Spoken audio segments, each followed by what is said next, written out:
Sure, sir.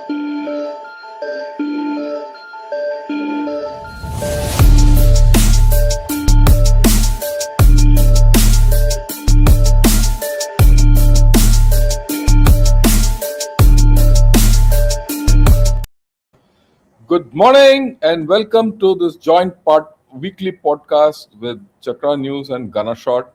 As usual, Sandeep Unnithan is by my side, and further away is our new guest on this show, Ambassador Anil Trigunayat. He's been coming on Gunner Shot quite often as part of CASA Dialogues, but it's a pleasure to have him here today. And so, welcome to you at the outset. And with this, I'll hand you over to Sandeep. Sandeep, please take it on. Yeah, morning, General Shankar. Thank you very much. Good morning to all our guests. Ambassador Anil Trigunayat joins us this morning. Ambassador Trigunayat, of course, needs no introduction. He's a distinguished fellow at the Vivekananda International Foundation. And before that, he was ambassador to some of the most interesting countries in the region. He's been ambassador to Libya, to Jordan. He served across several missions across the world. He's, as we say, lived in very interesting times. And just before the recording began, we were talking about his times in Libya. So, Ambassador Trigunayat, welcome to this joint podcast of Chakra News and Gunner's Shot. Thank you, Sandeep. It's such a great pleasure to be with you. And of course, my mentor, General Shankar. No, I'm no mentor. We learn from each other. Yeah. So the topic of today's discussion, of course, is this new so-called nexus between Turkey, Saudi Arabia, and Pakistan. And the news peg, if I can use that expression, being a news person myself, is the Saudi-US nuclear deal. That's just been signed a few hours ago. And it's extremely controversial because the US itself, it's triggered off a huge debate about the enrichment provisions. It is, of course, a 1-2-3 kind of agreement the US has had with India and before that with the UAE. Now, a lot of people have raised questions about this, whether this 1-2-3 actually has a 4-5-6, which could lead Saudi Arabia to a nuclear weapon. And that is essentially what we're going to be talking about today, that how these three countries have come together in some kind of a shaky coalition, a collection of interests, if you can call it that. Saudi Arabia and Pakistan, of course, have signed a strategic partnership not so long ago, September last year. Turkey is, of course, quite close to Pakistan. Turkey and Saudi Arabia haven't had the best of relations, but they are in it together. So today we're going to try and unpack this axis, what it means for India, what we need to watch out for. So Ambassador Trigunayat, I want to start by asking you this, make sense of this lineup between Riyadh, Islamabad and Ankara. What does this mean for us? Well, thank you, Sandeep. I mean, it is extremely challenging for us because it is in our most existential neighborhood. And in the last decade or so, or at least since 2008, I would say, when I was looking after the region in the Ministry of External Affairs, one of the things that we wanted to tell the regional people of ours that Pakistan has been sponsoring terrorism, and it is happening under your watch and with your implicit support, or even explicit many times. And we were able to expose them. And that is why when the current government of Prime Minister Modi came, they started refocusing on this. And our relationship with this region, with most of the major countries, became strategic from transactional. Before that, all our relationship in the region with all West Asian countries was actually driven by the Pak factor. India always thought that, in my view, that since they are so close to Pakistan, they're part of the OIC, on Kashmir, they had different issues, so they are not going to support India. So let's keep transactional. But then that changed significantly.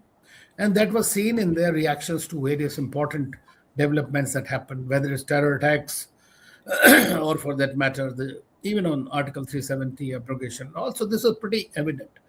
I can just tell you one example that will give you this. When I was looking after, we got the news that some of these terror fellows whom we wanted in Abu Dhabi, in Dubai, were there. We got the exact information and we shared with the authorities at the time. You will be surprised that within that period, by the time 4 days later, when we tried to capture them, not only did they not capture, they tipped them off and they went to Pakistan. Oh. So from then, now today, in the record time, we get everybody we ask for from these countries. So this is a change that had taken place, especially with the UAE. We had no visits since 1982 after Indira Gandhi to the region. I tried to take in 2008 the then Prime Minister Manmohan Singh to Oman, Qatar, Saudi Arabia, and different countries, and other leaders to other Gulf countries, because high level visits with these countries are extremely important. So, in the past, I would say 10, 12 years, or 15 years, we have been significantly able to dent into this spark factor. And though they got exposed, and you have seen a lot of that these countries started squeezing Pakistan one way or the other. But as I always say, that Pakistani military and intelligence leadership is very agile. It is a rentier state. As far as US is concerned, they have been on their side all the time. They have been a so-called a go-between America and China even. And on Afghanistan, they made themselves viable and relevant. And now this time in the Middle East, they found a very good point. And I would say that it also happened, you spoke about the SMDA, Strategic Mutual Defense Agreement between Saudi Arabia and Pakistan. These countries, some of them somehow have always believed in the Islamic bomb of Pakistan. And that's how it's projected, that my nuclear bomb is for the Islam. Right. And it has, although he has tried to work with the Israelis, but at the same time, they have always found which side they are going to be. Unfortunately for us, these strategic partners of ours have led into this situation. A strategic partner, which is Israel, attacked another strategic partner, which is Qatar. And the third comprehensive strategic partner, Saudi Arabia, goes ahead and signs this kind of a treaty with Pakistan. Now, we may look down that it's a flimsy thing and nothing will happen, but that's not true. Pakistanis have been there for a very, very long time. There are more than 25,000 Pakistani forces there. Even during this war, 13,000 have been added. They have been, General Rahil Sharif was leading the Sunni coalition which was fighting in Yemen, although Pakistan openly refused to participate because of domestic conditions. But today they have been bailed out by Saudi Arabia financially. They are in a very bad shape, no doubt about it. Except the military, everybody else is poor in the country. But they know how to leverage it. So I always say that they have been able to leverage the nuisance value with almost all powers very smoothly.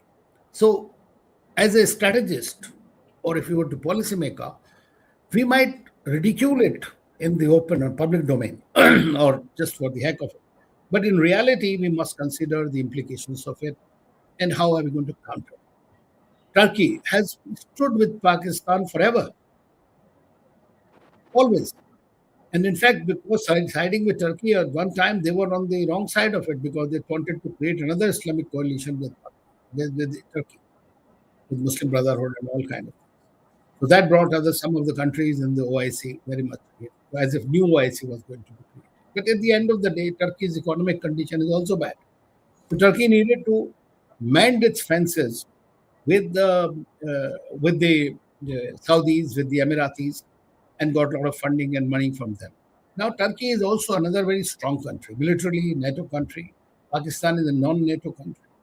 So we see that this kind of thing happen. All this has been, in last couple of years, has been engineered as a result of President Trump's these very erratic foreign policy or very transactional foreign policy that he conducts. So now we are seeing a coalition, a certain coalition emerging. It is not only these three countries.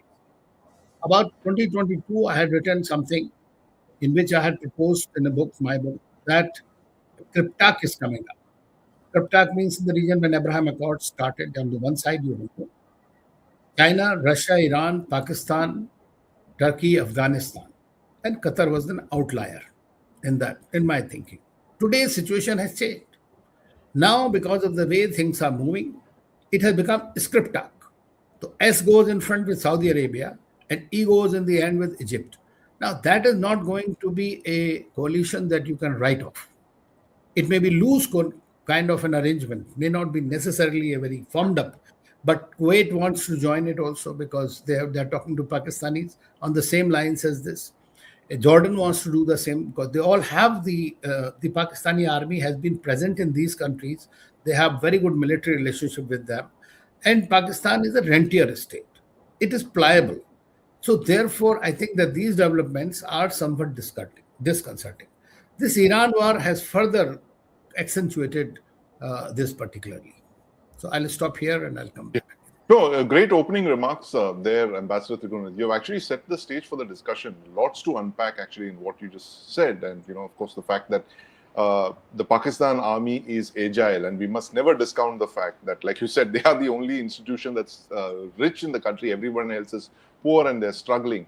But General Shankar, you've been talking about this as well. This new axis that Turkey, Pakistan, Saudi Arabia, where Saudi Arabia is the custodian of the holy mosques. It is the wealthiest Sunni Arab state. Turkey is, of course, it has that thing of the legacy of the Ottoman Empire, the last great Islamic empire. And Pakistan, the only Islamic country with the Islamic bomb, with a rentier army that thinks on its feet. It's always ready to cut a deal. They've been Trumps for the longest time, if you look at it, from possibly for 80 years now. The Pakistan army has been cutting deals with everyone. But like Ambassador Trigunayat mentioned, you cannot write this coalition off. It may not be a proper military coalition form of a NATO, but it is something that presents a lot of threats to us. How do you see this? What was the turning point, firstly, for this? Like he said, we had excellent relations with the Gulf country. I think this has been the single greatest diplomatic achievement of the Modi government. The fact that you built bridges with the Gulf Emiratis, the Saudis, in a way we never had in the past. What was the turning point, and what is it that we must worry about now? Oh, thanks a lot. I thought Ambassador Trigunayat laid it out well. I'll repackage it because he's given the sum total of the whole thing. Look, let's look at it from a slightly different viewpoint. Why did this talk of this tripartite pact come about, this triangular pact? If you see, this has caught momentum after the Iran war started. And the whispers of this started with the last attack on Iran, actually. And now it has crystallized into something. It's not yet a pact, but it's there on the cards. Now, if you see, triangulate, join Ankara with Islamabad and Riyadh. In the center is Iran. And in a way, these people are worried about Iran, the way Iran has panned itself out. And they have to somehow contain it because Iran poses a threat to all these three. I mean, you look at it from all three of them. And Iran has a border with Pakistan, Iran has a border with Turkey, and Iran has a maritime border with and ideological frontier problem with Saudi Arabia, right? So there is a issue there, which the reason why this has been driven into existence. But having said that, there are 2-3 other extraneous factors, and India is the least factor. India is a factor for Pakistan. Why Pakistan has done this is completely for India. It is not for anything else. And of course, its own survival and revival and all that. But fundamentally, it is to re-hyphenate India, Pakistan, check India, and all that. Making money is all incidental. Right. Making money and all is incidental to the whole show. Now let's look at this triangle and look outside this triangle. Who are the two powers who are driving this triangle? One is, of course, US. You look at Pakistan, which is a non-NATO ally of US. You look at Turkey, which is part of the NATO alliance and ally. It's an ally, mind you. It's an ally of USA, Turkey. And Saudi virtually is B grade or forge out USA. Now this triangle from USA. Without any, let's not have any doubts. On the other hand, you have China, like what the ambassador said. And all these three countries have very good equations with China also. Okay, so for us it's problematic. It's a double whammy for us. Why? You need to look at your own threat. What is the threat to you, and then how does this affect you is the more important thing. The way I look at it today, what is your threat? Is it your military threat from Pakistan or is your military threat from China? I think those have receded. If you read the Chinese writings, they're saying war between India and China is not feasible. They're not interested in fighting a war with you. They're interested more in economic competition and opening your markets and things like that, and pressurizing you. And for that, they need Pakistan. They need Bangladesh. You see this manifestation. You see, Tariq Rahman has gone there and got this new story called BCM, Bangladesh China Myanmar Corridor. Okay, and he's building Mangla port. He wants to revive Tista water project. All next within, and the Lal Munir airport, which is 10 kilometers within your border. Right, so there is an ingress of China this side. Then, of course, we know what happened in Op Sindoor. We know what happened in Op Sindoor to the extent that Turkey helped them also. So you have a clear threat from China, which is two-toned. There will never be a direct fight, but there will always be an indirect problem, and there will be an economic coercion. And there, China is going to leverage this thing with us. I mean, we're saying it economically. They want us to open the market without giving technology. We want technology. So you have a live problem being leveraged through this triangle. Not maybe through Saudi Arabia, but I'll come to Saudi Arabia a little later. Look at the US aspect, right? Now, US was supposed to be our strategic partner. Mr. Modi goes to meet Mr. Trump and Talib Bajata and all that. But yet, he puts all kinds of restrictions on your oil and your generic drugs and everything. That's a different equation. Tariffs. On one side, he's putting all barriers to the strategic partnership. The Indo has gone out of the Indo-Pacific. Okay, a lot of things. There are a lot of changes, mind you. And on the other hand, you see, he is giving wind to this, strategic partnership. And he has now gone and signed a 1-2-3 agreement with Saudi Arabia, and that's got implications. Even Pakistan will now want a 1-2-3 with the USA, and so does Turkey. All these three countries, mind you, Saudi Arabia and Turkey have always been aspiring nuclear powers. Yes. These are facts you cannot ignore, isn't it? So you see this whole construct, and all these problems will come through this triangle to you. Now let's talk of Saudi Arabia. We thought, or rather we did turn things around with Saudi Arabia without doubt. We had a strategic partnership with them, and they seem to be sliding back. If you go back, like what the ambassador said, we had a transactional relationship with Saudi Arabia, whereas Pakistan always had a strategic relationship, and more than a strategic. They were sending. They had a brigade of troops until the long. The whole lot. Right now, that strategic partnership which we had seems to be receding. That is why our NSA has gone twice in 2 months there. There are problems, and you also have to see that in some manner the Gulf world is also split. With UAE and Saudi thing, and we are very clearly with Saudis, with the Gulf. Sorry, not Gulf, UAE. The Emiratis. UAE. Emiratis, yeah. So there is an issue. Then you have this two straits, the Hormuz and Bab al-Mandab. They're going to close, open. We don't know what's going to happen, and it does affect Saudi Arabia. I'm now focusing on Saudi Arabia. We'll come to Pakistan. So there's an issue there. Then of course Iran. What will be the post-war or Iran is something which all these people are worried. Everyone is worried. Even Pakistan is worried. How Iran will behave after this war ends, we don't know. And Iran abuts in Balochistan, which is their most, Pakistan's Balochistan, which is their most unstable region. Okay. So there is an issue there, and it is live. Yes, for India, our worry is, look, what happens between Turkey and Saudi Arabia, they can keep doing anything they want. Right. Remember, our biggest problem in Kashmir was through Pakistan, funded by Saudi Arabia at some point of time. Yes. Right? The toughest years of our counterinsurgency operations in Kashmir was funded by. Don't forget that. I mean, let's not forget it. Saudis are not angels by any stretch of imagination. Today they might need you. So we have a challenge, and this challenge is strategic in nature. When you say strategic in nature, it is just not something you can't define. You can define it because there's a military strategic problem here, military problem, and this military linkages comes from China and Pakistan in the maritime sector and all over.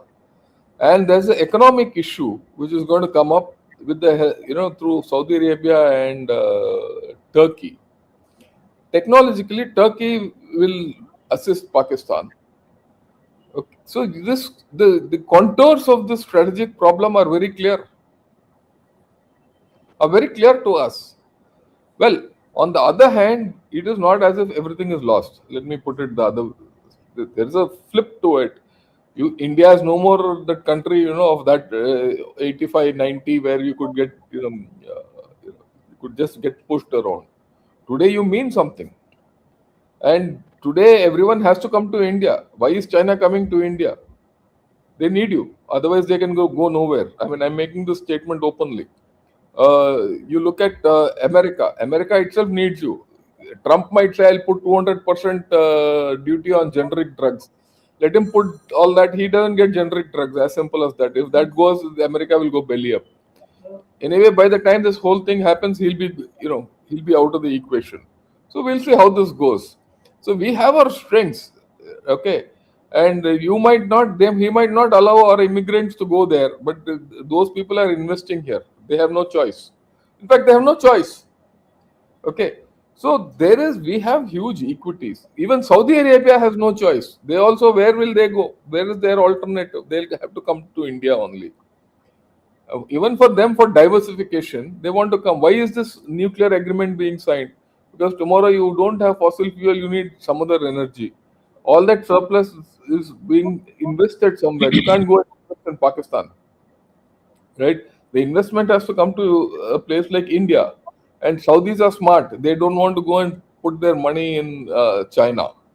And I also was the clear opinion that, China is going to be the biggest benefactor of this Saudi KSA Strategic Mutual Defense Pact, because in China, the thinking was that Saudi-Pakistan deal. Pakistan, yeah. So they will, extend into Saudis, and they always had a good equation with Saudis, right. All that. But that has got problems because China itself, the whole Gulf is relooking at China. Because they now felt that, look, China was not there when we needed. Yeah. And China only wants to make money out of us. Right. The view coming, secondary view. So you are living in a very nebulous kind of a time where you don't know where you're going, but the contours of this problem are known. How will this problem, it's like a jelly, you don't know which side it's going to fall. But one thing we know is at the end of the day, Pakistan will benefit. Right. I mean, let's not laugh away Pakistan. Yeah. For us, the criticality is Pakistan. That's your, knot which you have to cut. How do you do it is a thing, right? So this is the way I look at it. I'll give it back to you, and then we can take. No, absolutely. And the one thing that just jumped out at what you were saying, General Shankar, is something that we've been discussing as well about a Pakistan-US nuclear deal. Now, I'm taking you back to March 2006 when George Bush was standing there in the Aiwan-e-Sadr in Islamabad. He was on his way back from New Delhi. He was on his way back to the US. He stopped over there. There was a joint press conference with Pervez Musharraf. And of course, there were these huge banners, Pakistan, US flags behind him. And he was asked a question. Will you give Pakistan a nuclear deal like this? Like the one that you've given India? Bush said, well, you have to understand that both countries have very different trajectories and very different histories. And he literally slammed the door on Musharraf. Right. And the fact is that just less than 2 years prior to that meeting, 2006, incidentally, that was the last time a US president visited Pakistan, that the US discovered that AQ Khan was running the biggest nuclear proliferation racket in history. And the facts are very well known. He was selling to Libya, North Korea, Iran. The Iranian centrifuges are actually Pakistani centrifuges, the P1s, the early versions. Now, it was very clear at that time that Pakistan would not get a nuclear deal from the United States. But a lot of water has flown down the Potomac, a lot of water has flown down the Indus, despite what the Pakistanis claim. I want to ask Ambassador Trigunayat, do you see the possibility of a Pakistan-US nuclear deal at some not too distant point in the future when maybe the US wants to get Pakistan out of the Chinese orbit, just like they've done with Saudi Arabia? Like the Chinese were nowhere when they were being hammered by Iran, right? They were missing in action. What will it take for the Pakistanis to get a nuclear deal like this from the United States? I don't know if Pakistanis really need it, frankly. They are a nuclear country. They have really as much warheads as we have. Yes. They have tried to flag it much more all over. And its nuisance value of the nuclear weapon here, they have encashed also as an Islamic bomb. So I don't think they are very seriously looking at this 1+2+3 deal. As far as Saudi is concerned, this is a deal that the Saudis have been wanting nuclear because of the Iranian this thing, or Israel for that matter, because Saudis don't have any love loss for the Israelis or for the Iranians both. But with Iran, they are trying to find some accommodation. And they have been doing it since 2023 when the Chinese and the Iraqis and everybody else tried to mediate. And since then, I must tell you that the Saudis and the Iranians have been consulting each other. The channels of communication have been open, despite their geostrategic competition between the two, because they realize that we have to eventually stay together. We have to be there. So there is a lot of change. I have met the former Saudi foreign minister, Saudi foreign minister when he was in Delhi, and we asked, and he said, we are ready. These are our neighbors. We have to work with them. No doubt they have a problem. Now, they have been wanting to have this. It does not mean that they're going to make a nuclear weapon. It means that they're going to be civil nuclear cooperation in this regard, whether they will be able to enrich uranium within Saudi Arabia or not, because Saudi Arabia is also looking for diversification. Unfortunately, as the result of both Russia-Ukraine war and the Iran-US war is that the countries, both which have been attacked, feel that had we our nuclear weapons, we would not be attacked. This has become the basic narrative. So Iran may not get a nuclear weapon today, but it will definitely get it because it has the human resource. So this race will continue. There was a proposal for Middle East nuclear-free, weapon-free zone. That did not happen because Israel already possesses. US's foreign policy is still, despite Trump not liking Netanyahu, is driven by the security and primacy of Israel in the Middle East. That is the fundamental thing. Now, there is another thing that apparently there is a condition which the Saudis have denied vehemently now, even on social media, that the US will help get that. It has not been cleared by the Congress as yet. Yeah. US will give it provided Saudi Arabia normalizes ties with Israel. Abraham Accord. Yeah, they have to that be part is of a very it. major condition in this whole thing. Saudis today, being the leader of the Islamic world, do not have that luxury to recognize after what has happened to Gaza in the last so many. Yes. So they are saying there should be a clear path. They don't mind. Everybody knows, like the UAE has smartly gone ahead and done it. But it has paid a lot in this Iran war because seeing as the UAE as an ally of the Israelis. So they have paid for it. Saudis have not. You imagine that Saudis have had 30 attacks in this war and US bases, or compared to UAE, which had more than 3,000 attacks. So that clearly indicates Qataris have vacated the Al Udeid air base completely. Kuwait, there are demonstrations taking place to remove, because Kuwait and Bahrain, because they are hosting the biggest bases, are getting the biggest. So I think that this changes also simultaneously be taken. I tell you an interesting story. When this September, I think 24, I went for an international conference, and there was this Pakistani delegation led by a General Saab, retired general. And I was trying to talk to him. He knew me, and I was trying to talk to him. But I said, let's sit together and let's chat.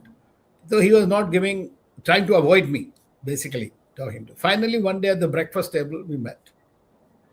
And I told him, he said, आप ये जानना चाहते हैं ना कि अगर हमारा ये न्यूक्लियर डील है इसका क्या होगा, और अगर हिंदुस्तान पाकिस्तान की लड़ाई होगी तो सऊदी अरेबिया क्या करेगा, आप ये सोच रहे हैं ना. मैं कहा चलिए इसी पे बताइए, हम तो नहीं सोच रहे हैं लेकिन आप बता दीजिए. कहता हमने ही उनको जिंदगी भर सपोर्ट किया है. We have always supported them only. We have come to their rescue. Do you think they will come to our rescue? If that was so they would not sign this agreement with us. So Pakistanis in their mind are also very clear. But what kind of an advantage Pakistan gets out of it, which is often overlooked by us?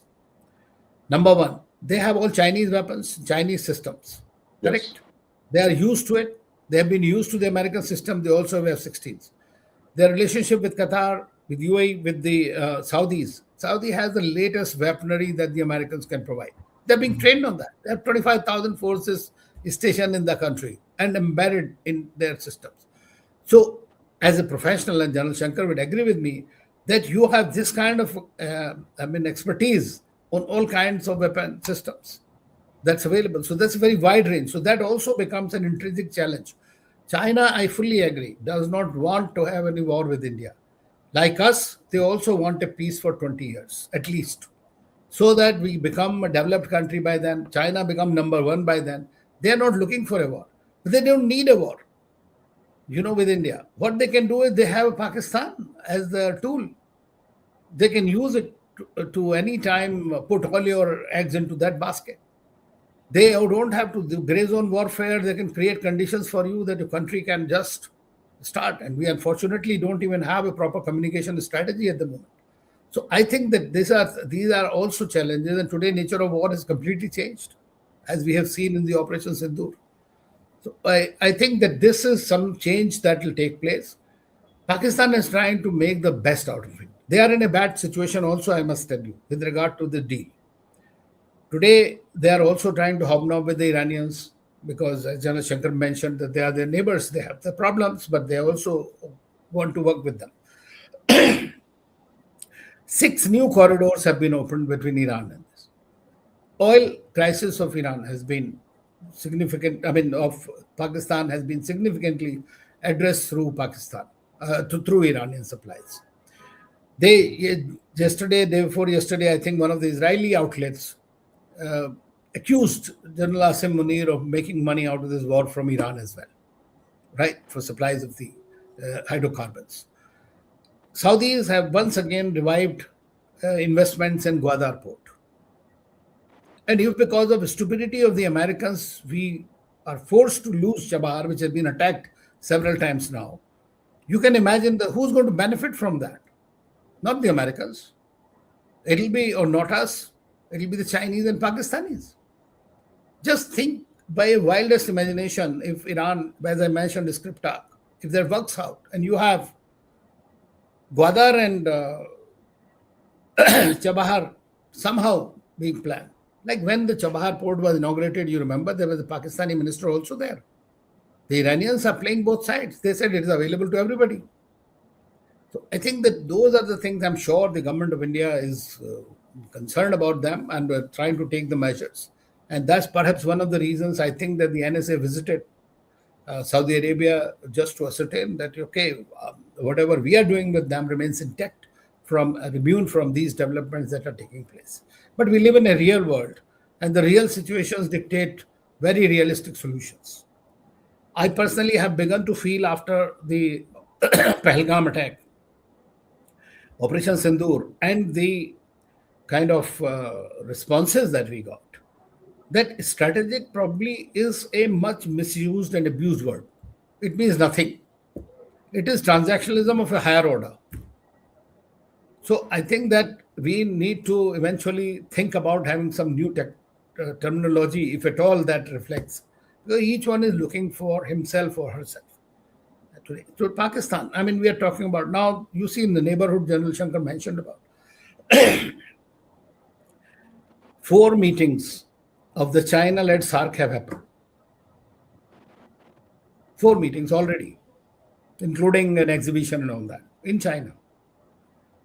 4 meetings of our 4 countries, which I mentioned, that is Saudi Arabia, Egypt, Pakistan, and Turkey, have taken place 4 times, 4 ministers. It's not just cooking something like that.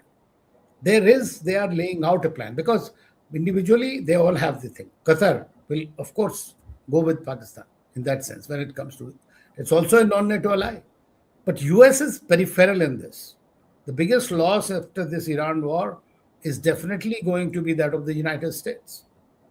Iran may remain a threat, but it will have the biggest challenge is how to generate certain confidence in its neighbors whom he's been thrashing them if it does not get decimated completely by itself. Right. No, that's very, very interesting analysis there, Ambassador Trigunayat. And the fact is that, again, the point that you made is that Pakistan has benefited the most out of this conflict, Pakistan and China. I want to ask General Shankar if this is what he thinks as well. Do you think, General Shankar, that Pakistan has kind of benefited to that extent? And for how long? They have made a lot of money out of this war, no doubt. Look, Pakistan has benefited to an extent, okay. But the problem is Pakistan, in focusing so much on the external problem, as its internal issues have gone worse. It's being devoured from within. Devoured from within. You might say, look, they got all this external thing. Externally, they've made a lot of name. Trump accommodated Asim Munir in his lap. Asim Munir goes to, now there's something coming out that Asim Munir and Wahidi have had some equation of oil and all that, right? And Ambassador Trigunayat did mention that the 6 routes are opened up. Well, but those 6 routes were always open. The informal economy which was running around Balochistan, that's the smuggling route, basically the oil smuggling routes. That is the thing. But there's a huge flip to all this. The huge flip, which I'll take off from where the ambassador said this. Pakistan has been having terrific internal problems. It's not in a good shape. And whatever Asim Munir is doing will not resolve the internal problems of Pakistan. That is the issue. And that's the crux which we have to catch on to. Don't focus on Pakistan's external issues. Focus on its internal issues. See, I have never seen in my life Pakistan in such a bad internal shape. I've never seen. I've been on the LC, I've been on the border, I've been in Ladakh, I've seen Turtuk and that. Militarily, they are in such a bad shape that you cannot imagine. Just think of this army, which has 2 corps now deployed against Afghanistan. That border is gone completely. Yesterday there was a huge attack in Tank, in Khyber Pakhtunkhwa. Okay, and Asim Munir goes to last week. Asim Munir goes to Quetta. Why does he go to Quetta? He goes to Quetta following an attack in Ziyarat. Ziyarat is just about 40 kilometers away from Quetta, where 41 people have been killed, security personnel. He goes there to review the situation and all. When he's gone there. There's an attack on a convoy at Mastung. Mastung is about 100 kilometers south of Quetta, on a main highway, Karachi-Quetta highway, if you look at it. Okay, and the Jafar Express, the only lifeline into Quetta, gets, had every second day. I mean, this thing. Those roads to Taftan gone.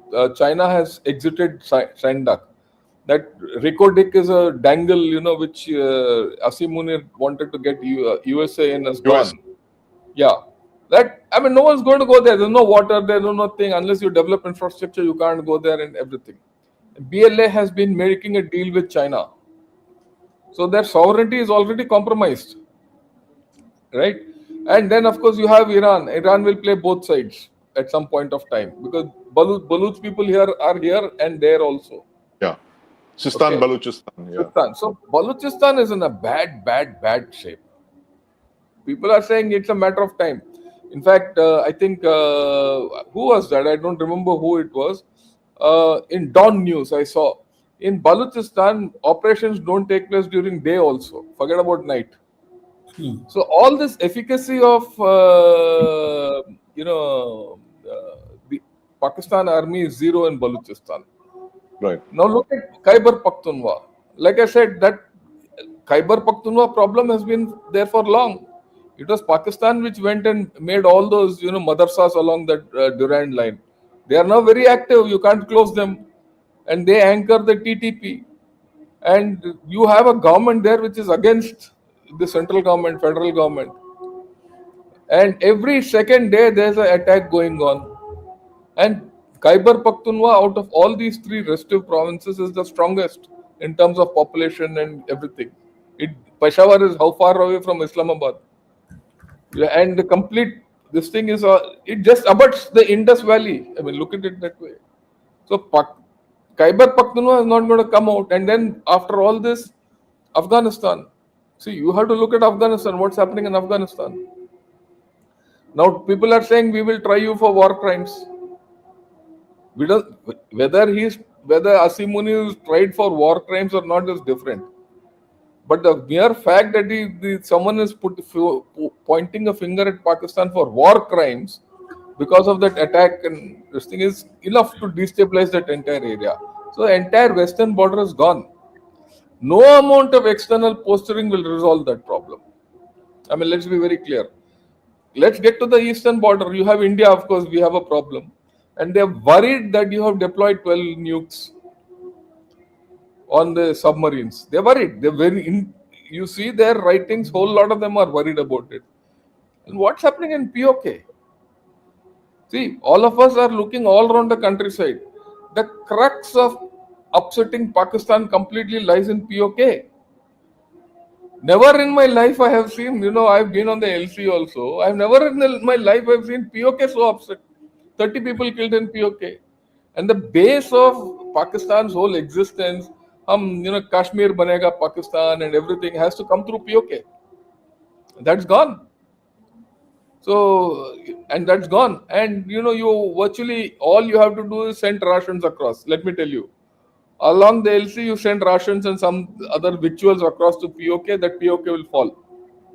Because internally, Pakistan is weak. They've had three. Look, I'll spend 2-3 minutes on POK because understanding POK is important. What do people in POK want? They want sadak, bijli, pani, Yeah. right? And roti, kapda, makan. ये 6 चाहिए उनको और कुछ नहीं. अगर ये you give these 6, it will be done. But Pakistan has not been able to do this. This is the 4th time this has happened, this eruption. Each eruption it's going worse. It can't go better. And Asim Munir doesn't have, he's got a military mind, he's got some kind of economic mind because he's a rentier state. A rentier state sends a military out. He doesn't have a political bone. All these three problems are political in nature. There's no one to solve it politically. And Shahbaz Sharif cannot solve it politically because he doesn't have a standing. Right. Who's there? Politically, they have a vacuum. The guy who has the political standing there is Nawaz Sharif. Yes. But he's been sidelined. And health, wealth, old ho gaya. So there's a political vacuum. And the guy, that time bomb is sitting inside. Imran Khan. Okay. So the way I look at it, maybe it's out of the box, but I think it's basic common sense. Don't focus on Pakistan externally. Let him do what he wants. Focus on his internals. If you can focus on his internals, you unravel this whole thing. Then this triangle is on shaky ground. Is in your control. Right. And not as if India has not done anything. After all, we've already undermined this triangle to some extent by speaking to Saudi Arabia. Saudi Arabia also knows the value of India. And then we've also done something with Turkey. It's not as if Turkey is not a bride type, it'll run away where it wants. Yeah. Turkey is also worried. Turkey, after all, that foreign minister came and said, no, we want to speak to India and India is not speaking to us. So we have our strengths, right? But I go with the ambassador, this is a problem. You have to think out of the box. Let's be very clear. You have to think out of the box because the other guy is thinking out of the box. Yes.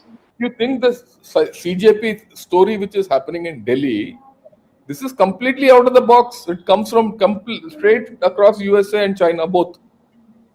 Both. So I think we need to think differently. Our concept has to be different. I mean, for a start, I think our country needs a national security doctrine. Right. We don't have. In the absence of that, we don't know where we are going. Are we clear? So I thought these are the major issues which we need to focus on. And yeah, any more we can discuss. Yeah, absolutely. No, in fact, I was just thinking that Field Marshal Asim Munir has a lot on his hands because he's been asked to solve the population problem as well. So they want him to become Sanjay Gandhi there, I think, in Pakistan. So Ambassador Trigunayat, on a more serious note, what do you think are the out-of-box solutions? Like you said, it's a problem for us, regardless of what we think about it. It may not be such a great thing. I mean, at the end of the day, India is a massive country. You cannot ignore us, right? As an economic power. What do you think are the out-of-box solutions that you would look at to offset this triangle? Well, firstly, I mean, I think let us not. I'll tell the out-of-box solution. What I think is like the most important thing right now is Pakistan. It is the military that owns that country. Yeah. Right. It's not the country that has a military. So de facto leader of Pakistan is Asim Munir. Others are just like, okay, hangers on. They have no say, nothing. Even Imran Khan came on the back of the army. If army did not want, he wouldn't come. Yes. And he went because of the army, right? So same thing. I mean, these guys are pliable ones, other ones. And I agree with him, with General Shankar, that Nawaz Sharif was the only one, but he is now passing, basically. So Pakistan, and again being a pliable state, uses its strategic value. Now, externally, what it is trying to do? Now it has asked the United States to give $10 billion, right, to stabilize. Nothing wrong with it. IMF loan was given to it because of its proximity. FATF exclusion was done out of that. Those are important developments. And at the same time, what you are seeing is the person who was defeated in this of Sindoor, domestically he became a hero and becomes the field marshal, telling the thing around him. And Pakistan is sitting on a powder keg, actually, no doubt, domestically. There are fissiparous tendencies, all these groups, the General Shankar mentioned about the regions, they have problems, a lot of problems.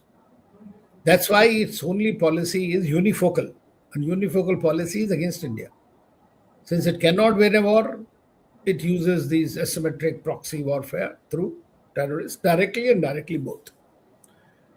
As far as we are concerned, and I fully agree with General Shankar that a national security strategy is extremely important. So that whatever we are doing, I'm sure it's in their minds, the policymakers, but very often big countries, powerful countries try to, put it in black and white. Our nuclear doctrine also needs some kind of a change. It's important. We have two nuclear powers, and if we are going to get more in the neighborhood, I think that this is going to be a challenge for us. So we got to look at it differently. Thirdly, I believe is our problem very often comes in we are not able to communicate proactively. Like strategic communications as a comprehensive domain has not been tried out as yet, as far as telling the other governments are concerned. So that is also very important. Thirdly, neighboring countries in the Gulf. And as I mentioned, for years, we, for whatever reason, Pakistan or whatever, we took a very different kind of a view with them. Today, these countries look at India as a big opportunity. So when we are looking at their security, we are not being able to. I mean, when I was here in the Ministry of External Affairs, all these ambassadors used to come to me from Gulf countries. We want Indians. Can India provide us security? We are trusted partners. I'm talking of 2008. They said, can you deploy your retired forces people as advisors and others? We had taken no initiative. We did it much later. So by then, Pakistan, I mean, even Jordan, I was there, Prince Ka size was from the Pakistan army. You can imagine, I mean, when you have that kind of an embedding, then it becomes difficult. So for them, what happens is they can get money, they can get the oil supplies, they can get all kinds of things that they require to assuage and tide over immediate economic problems that they have. They don't have any policy prescriptions at this stage. The industry is half of the industry is owned by Pakistan Army. So Right. Pakistani Army has much more to lose if they go bankrupt completely. Right? They are bankrupt, but still. So I would not say if they die out of implosion, then good for us. It'll have its own implications. But they are heading in that direction if they don't address their domestic problems. For Right. India right now is the most important thing is we have to see. I mean, I hate to see that. But today, the kind of thing we mentioned about scripta, but it is versus what? It is versus the US imposed Abraham Accords, right? Which now, with the UAE, has been identified totally in the camp. Bahrain, other countries, that's why they're getting a lot of thorough beating in that. On the other hand, you have a friend currently in Israel, which has stood with you all the time. You have stood with them. But it is trying to embarrass you internationally. How so? Which is How what- Israel is trying to embarrass us? Well, Netanyahu says, if US is not there, India is my only partner. That's not the only, US is not the only partner. You go ahead and Right. do that. You are involved in kind of activities Yeah. that you are doing in Lebanon. India condemned it. What you are doing in Gaza, India has expressed displeasure openly. Now, those are things we can't defend ourselves. Correct? Then how our friend is doing. You have to tell. If we can tell Russia this is not an era of war, we got to be careful about this also. Even though our strategic partnership, our defense security partnership is very important. Now, what does it do? There are countries in the region who are sitting on the fence. Then start identifying you with a country. You're getting anything out of it? Nothing. That's why India has kept silent on all those comments that have been coming out of this. He's trying to win his election, stay afloat. But he's using you for that.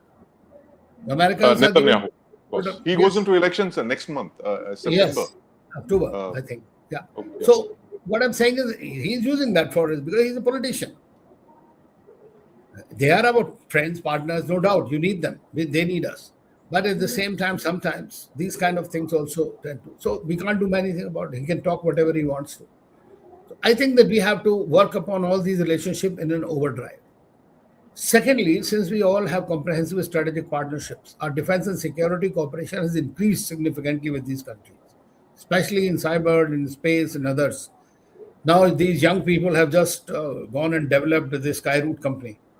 Now, that gives you a very important tool to go around and collaborate with these countries. They'll be happy to fund with it because next war is going to be all space related. Everything is going to be. Security has to be controlled from there. Perhaps we can try to, what we have right now. If we have a big market, we have investments, we have everything. But at the same time, stakeholdership is extremely important. And that's where Pakistan or China or nobody can bring that kind of a thing that you can. I must tell you at the grassroots, there is still a lot of affection for India. Indian people who have worked there, they have built those countries, but they also are underbelly. If this kind of a war goes on in the region, one of the biggest challenges India is going to face is how to extricate our people from there. So this is something that we need to be very careful. I think that I'm glad that, this is one thing which the government has done is, and I always said, their West Asia policy is a singular important dimension of the overall foreign policy, successes, whatever. But this is the one which stands out.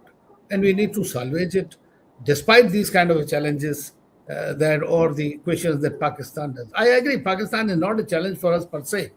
Our challenge is Sino-Pak axis. Yes. The Sino-Pak axis will also operate in this region going forward in the Middle East. Pakistan has the Islamic connect, China has the geo-economic connect, and then going forward, that becomes a challenge. So I think that SCO, for example, they are very much there. Pakistanis also. They're just in 2 days ago there was a meeting. So we have to continue to tell them that if you want to support a terror state, that's up to you. We can't help Right. it. Right. But that's our battle. We'll fight it out with Pakistan or whosoever is there. Afghanis will come here. They will never. I mean, I met so many of them, ministers and all. They don't tell Pakistan is an enemy. They said, yes, they are our friends, brothers, neighbors. Still, despite all what is happening there. That's why I have put them in that bracket. And I hope I'm wrong. But to me, it seems that something like that is emerging. Thank you. Right. Thanks so much, Ambassador Trigunayat. And the fact is that what you said is that we need a new national security policy, of course, and we need to go into overdrive with our, West Asian countries. This is one of the biggest successes, like you mentioned, of the current government, is the West Asia outreach, and we need to actually do more of that. We need a West Asia 2.0 strategy, and I want to come to General Shankar for closing comments. General Shankar, if you will, on this. We've had a great discussion here, but how would you say what the challenges are? What are your solutions going to be out of the box? Or whether they are the solutions in the box only? We haven't No, the solutions are in the box and the solutions are within India. Right. Look, your fundamental, the way you can handle all these is to be stronger internally. I think that's the most important thing. So what are the things which you need to be strong on? You need to have a strong policy. Clear, like what we have said, we need a national security doctrine, strategy, whatever it is. Spell it out. Clear. What is your policy? What is your foreign policy? It can't be just, in air. Everything is ambiguous. Ambiguity works well to a point, but not beyond that. You need to have a good nuclear policy. And especially because of the fact that today you have a triad. Your child has to change. Your nuclear doctrine was written sometime when you didn't have all these capabilities. 25 years back, yeah, almost. Yeah, 25 years back. The second thing is your diplomacy has to increase. I have no problem with our diplomats. They're some of the best people going around. But look, they're short-handed. And today's diplomacy demands diplomacy plus military. Our military diplomacy is very weak. Okay, you sold BrahMos to Vietnam, Indonesia, and Philippines and all. What is the follow-up on that? You can't leave it to just a foreign service person. He's good, he's terrific, but he doesn't have domain knowledge. Don't give him that. You're handicapping him that by not taking a military across. The military and the foreign office has to work hand in glove. Our defense diplomacy today is very weak. You're one of the biggest contributors to UN. Have you leveraged that? You say you're one of the biggest. Everyone trusts us.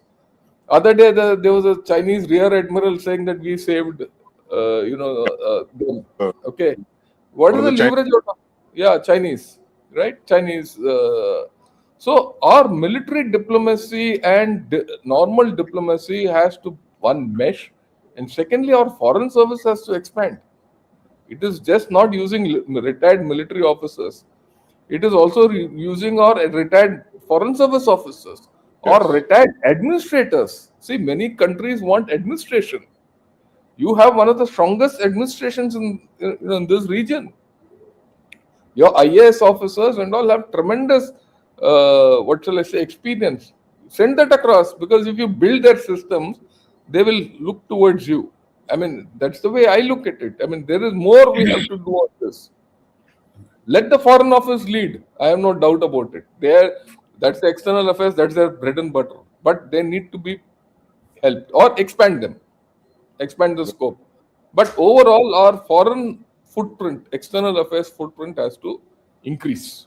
There's no doubt about it. I don't have doubts about it. And the third thing is that all this is underpinned by our military capability. You don't have a choice of Atmanirbharta. यहाँ तो हम theaterize नहीं कर पा रहे हैं. We don't know whether we want a rocket force or not. We don't know where tomorrow you're not going to get a fighter, so will you get a... These are the debates we're still doing. You want IBG or not, we don't know. And these are time consuming.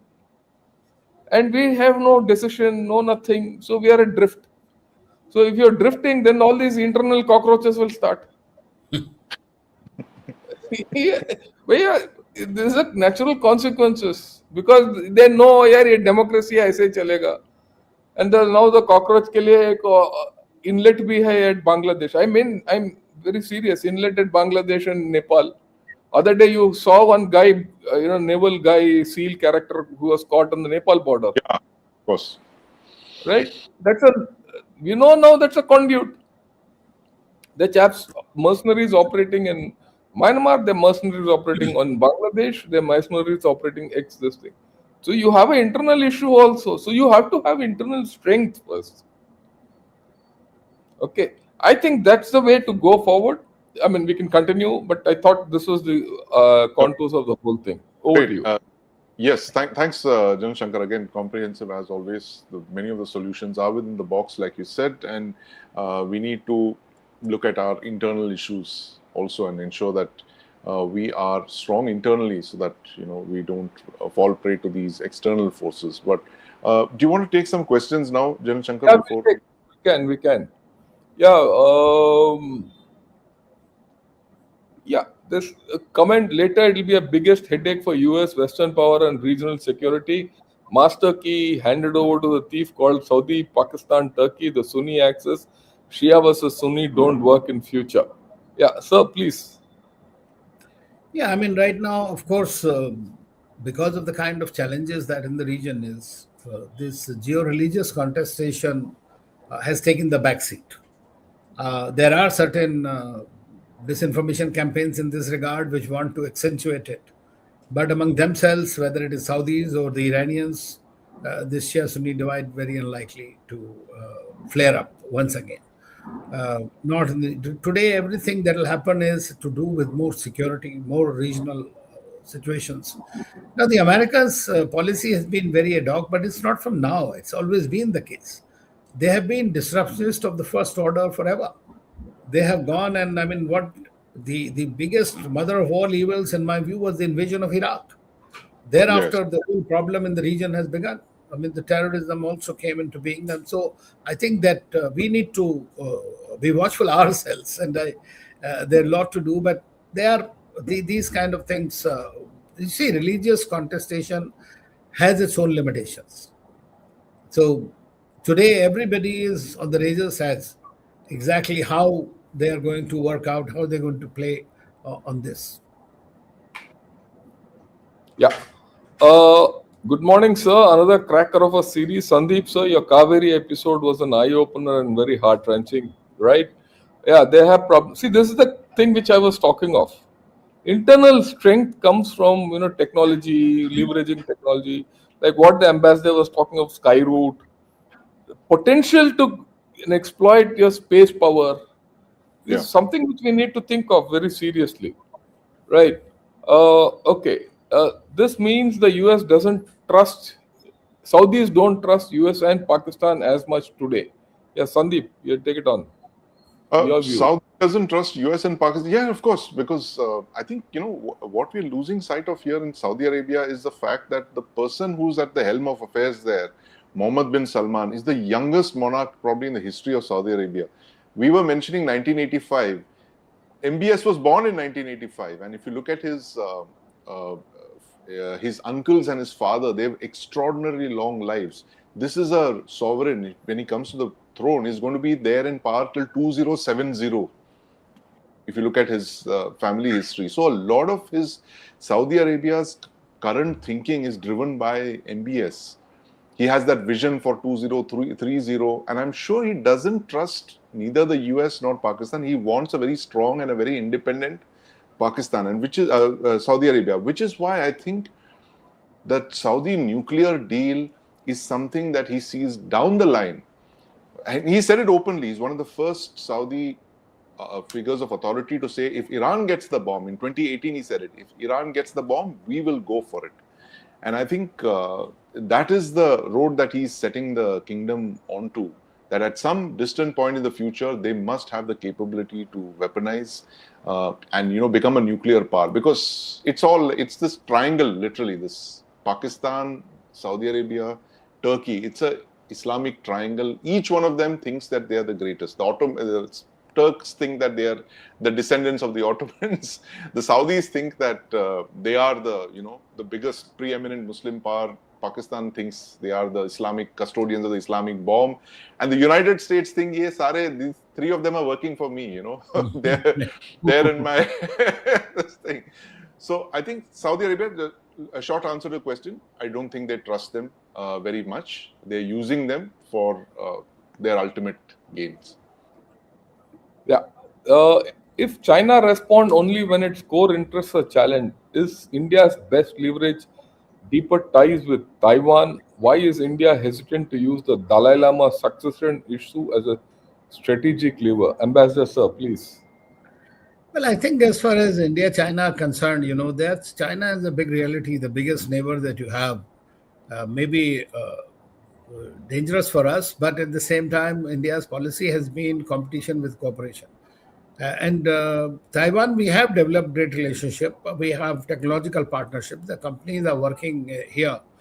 But at the same time, India, although has not in recent years spoken about it, which is in itself a big change, that we have still followed that one China kind of a policy for quite some time due to the understandings that were there. But I doubt very much that Dalai Lama card or this, except for causing little more bottlenecks in the relationship, you will have. How can you even change now? Look at this. We are talking of diversification, independence, and all. Today, this year, our trade with China has surpassed all the previous years, $150 billion trade. Now, that is something. We have also opened their investments also in a calibrated manner. Or most of our startups earlier were funded by Chinese directly or indirectly through different banks. Once that was dried out, we started having a little bit. So I think that the purpose is the Chinese, as has been discussed during this debate, don't want a war with India also.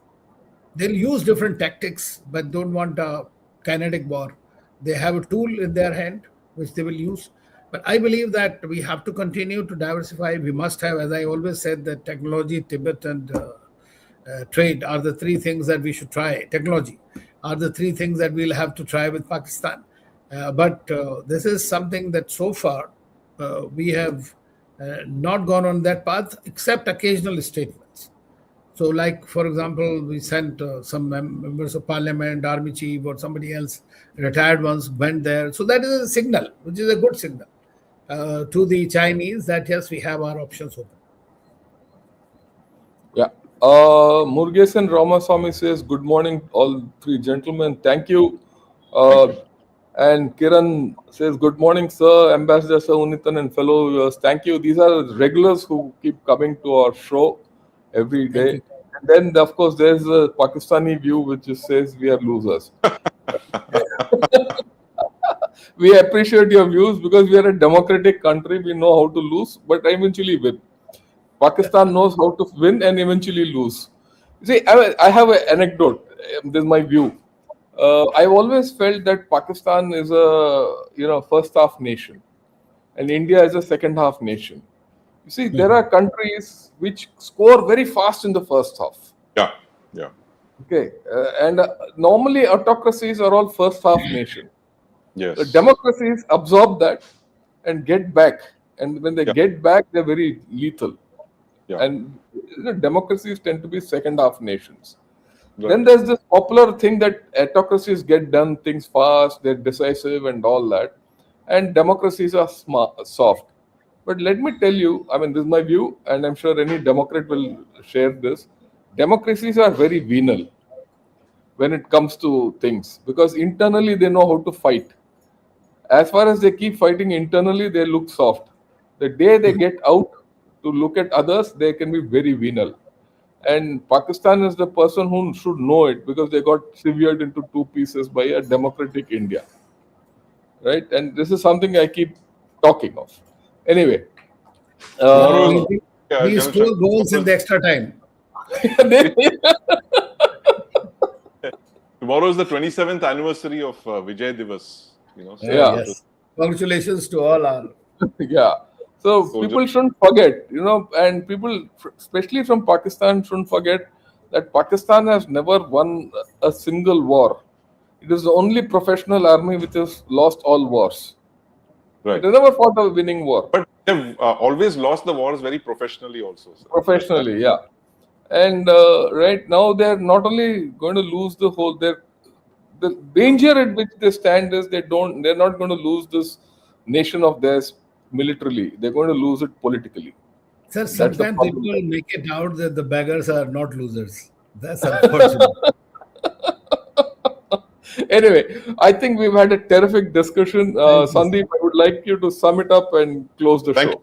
Thank you very much. How can I sum up a 1 hour conversation with two people I greatly admire, Ambassador Trigunayat, General Shankar? It'd be very difficult. I would need another hour to sum up this thing. But I'm just to say that we discussed a very interesting topic today about how this triangle that has emerged in the last couple of months, Turkey, Pakistan and Saudi Arabia, how it impacts India. And of course, a lot of the discussion has moved towards Pakistan because as our panelists have mentioned that it is Pakistan and its relations with China and the United States, which actually affects us more than maybe Saudi Arabia and Turkey. But it's important that we don't get complacent about this. We have to rework our strategies, be nimble-footed, do the things that we have been promising to do for several months. We have not been able to articulate. For instance, we've been talking endlessly about getting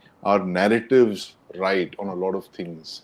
And when the Prime Minister was telling his ministers yesterday that you have to be on social media, you have to put out narratives there, I said, look, we've been talking about this for a very long time. We are not able to articulate our narratives very clearly. The India story, the India terrorism narrative, these are things that we are constantly faced with, and there are every now and then there is always a crisis that comes up and we are back to square one debating the same usual points.